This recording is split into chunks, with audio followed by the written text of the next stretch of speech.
ఏది ఏమైనా ఇలాంటి హత్యలు, ఈ రౌడీయిజాలు, గుండాయిజాలు, కత్తులతో దాడి చేసి చంపడం, ఇది తీవ్రంగా ఖండించడమే కాకుండా ఇలాంటి పునరావృతం కాకుండా బాధ్యుల మీద కఠినంగా శిక్షించాలని, చర్యలు తీసుకోవాలని డిమాండ్ చేస్తున్నాం. అదేవిధంగా దాని వెనుకున్నటువంటి వ్యక్తులను కూడా లోతుగా విచారణ జరిపించి వారి మీద కూడా చర్యలు తీసుకోవాలని డిమాండ్ చేస్తున్నాం. ఇది భూపాలపల్లిలో మంచి సాంప్రదాయం కాదు. ఇది హైదరాబాద్ తర్వాత అతివేగంగా అభివృద్ధి చెందేటువంటి జిల్లా జయశంకర్ భూపాలపల్లి జిల్లా. ఈ జిల్లాలో వ్యాపారస్తులు గాని అన్ని వర్గాల ప్రజలు కూడా స్వేచ్ఛగా ఉండవలసినటువంటి బాధ్యత ఉంది. నేను శాసనసభ్యునిగా ఎలాంటి వారైనా ఎంతటి వారైనా ఉపేక్షించేది లేదు. కఠినమైన చర్యలు తీసుకునే కొరకు ప్రభుత్వం కూడా దృష్టి పెట్టింది కనుక అలాంటి వారి మీద చర్యలు కూడా ఉండాలని ఈరోజు పత్రికా మీడియాల ద్వారా రౌడీలను, గుండాలను హెచ్చరిస్తున్నాం. రౌడీ మూకలు, గుండా మూకలు ఇలాంటి చర్యలు ఇంకా పునరావృతం కాకుండా కఠినమైన చర్యలు పోలీసులు తీసుకోవాల్సిందిగా కూడా శాసనసభ్యునిగా నేను విజ్ఞప్తి చేస్తున్నా, డిమాండ్ చేస్తున్నా. కనుక ఇలాంటి మీద సరైనటువంటి విచారణ జరిపి దోషులను శిక్షించాలని కోరుతున్నాం. ఓకే, అంతేనా? ఓ మదర్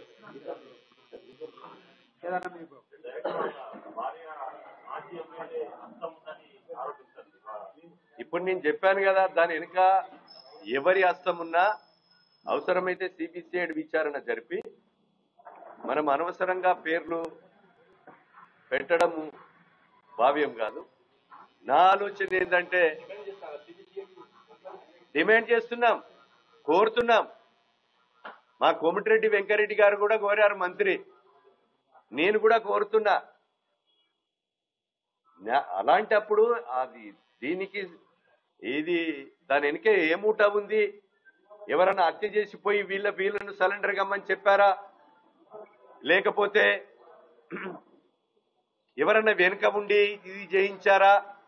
అన్ని కూడా బయటపడతాయి కదా, నిజాలు బయటపడాలి. ఇలాంటి హత్యలు జరగకూడదు. ఈ భూపాలపల్లిలో ఈ హత్య రాజకీయాలు అనేది ఉండకూడదు అనేది ప్రభుత్వ లక్ష్యం, మా లక్ష్యం, మా డిమాండ్.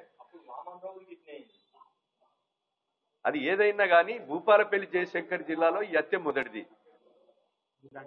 ఇలాంటి హత్య కనుక ఇది మంచిది కాదు. దీన్ని పునరావృతం కావద్దనేది మన డిమాండ్. రాత్రి కూడా అదే చెప్పా. రాత్రి కూడా నేను వెంటనే జరిగినాక బాధితుల దగ్గరికి, వాళ్ళ భార్య దగ్గరికి కానీ పిల్లల దగ్గరికి పోయి చూసి ఆ ప్రెస్ లో వెంబడే రిలీజ్ చేయడం జరిగింది. ఓకే, ఇప్పుడు సంజీవ్ ఇంకో అతను లొంగిపోయాడు, వాళ్ళ తండ్రి సాంబయ్య లొంగిపోయారు. సాంబయ్య హత్య చేసే అంత శక్తి లేదు నాకు తెలిసి. దీని వెనుక సుపారీ ఏమన్నా ఉన్నదనేది నా వ్యక్తిగత అభిప్రాయము. వాళ్ళు చంపి మీరు సరెండర్ కావాలి అని ఏదన్నా మాట ఒప్పందంతో అయిండ్లా అనేది నా భావన, వ్యక్తిగత భావన. ఏది ఏమైనా సరి అయినటువంటి విచారణ జరిగితే ఇది సుపారీ హత్య. ఆ కత్తులు పట్టుకొచ్చి ఎవడన్నా హత్య చేసి వెళ్ళిపోయి వీళ్ళు సరెండర్ కమ్మని చెప్పారా? సాంబయ్య గాని సంజీవ్ గాని తండ్రి కొడుకులు ఇద్దరు సరెండర్ అయ్యారు. మళ్ళా మిగతా ఇద్దరు కూడా ఇప్పుడు 1 గంట 2 గంటల్లో పోలీసులకు వస్తారనేది నా సమాచారం. అది ఒక junior plant assistant Genco employee ఉన్నాడు, ఇంకో ఉన్నాడు అనేది విచారణలో తేలిందని. ఈ నలుగురే కాకుండా సుపారీ హత్య జరిగితే దీని సిబిసిఐడి ద్వారా విచారణ జరిపి దోషులను శిక్షించాలనేది మనము డిమాండ్ చేస్తున్నాం.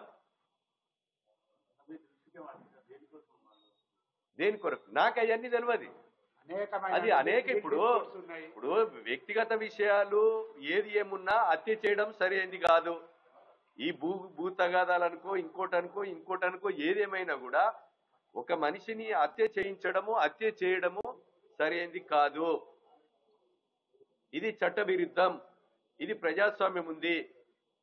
ప్రజాస్వామ్యం పద్ధతిలో మనం ఒక రిప్రజెంటేషన్ చేయాలి. చట్టం దానిపైన దాన్ని చేసుకుంటది. కానీ హత్యలు చేయడం సరైనటువంటి విధానం కాదు.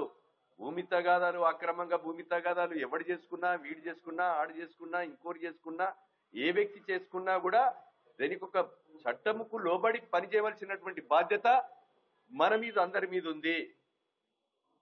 ఈ భూపాలపల్లిలో ఇలాంటి జరిగినటువంటి హత్య మళ్ళీ పునరావృతం కావద్దని కోరుకుంటున్నాం. ఈ విషయంతో ఎస్పీ గారితో మాట్లాడాం. దీని సమగ్ర విచారణ జరుపుమని రాత్రే కోరాం. వాళ్ళు పోలీసు కూడా సమగ్ర విచారణ జరిపించి మిగతా ఇద్దరిని కూడా వెంటనే ఇంటరాగేషన్ విచారణ జరిపించారు. వాళ్ళను కూడా పిలిపిస్తున్నారు. వాళ్ళ నలుగురు నచ్చి ఇంకా ఫోన్ కాల్స్ ఏమున్నాయి ఏందనేది కూడా డాటా కూడా ఇంకో గంట 2 గంటల్లో వస్తుంది. ఆ డాటా వచ్చిన తర్వాత కూడా ఎవరు ఏంది అనేది కూడా తేలుతుంది. అదే కాకుండా ఇంకా సిబిసిఐడి విచారణలో ఇంకా లోతుకపోతే, ఇంకా సమగ్ర విచారణ జరిపితే ఇంకా ఏం జరుగుతుందో అది పునరావృతం కావద్దనేది మన ఉద్దేశము. ఇది న్యాయం జరగాలి. దోషులను కఠినంగా శిక్షించాలి.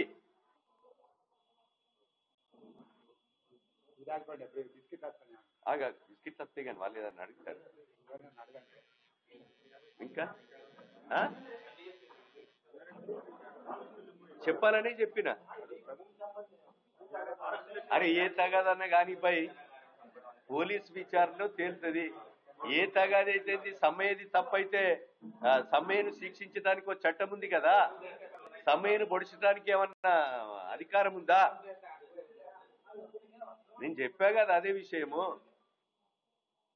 ఇది మంచి సాంప్రదాయం కాదు. రాజలింగమూర్తి వ్యక్తిగత క్యారెక్టర్లు విషయాలు అవసరం లేదు. ఇడ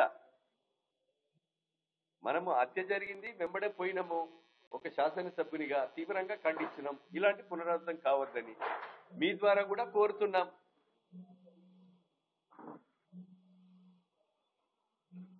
ఇప్పుడు లైవ్లకు రా, లైన్లకు రా, ఇంకోకు రా, ఇవన్నీ దీని పరిష్కారం కదా. ప్రెస్ మీట్ పెట్టి మొత్తం చెప్పినాక ఇది ఏం ఉండదు కదా దీని ముచ్చట.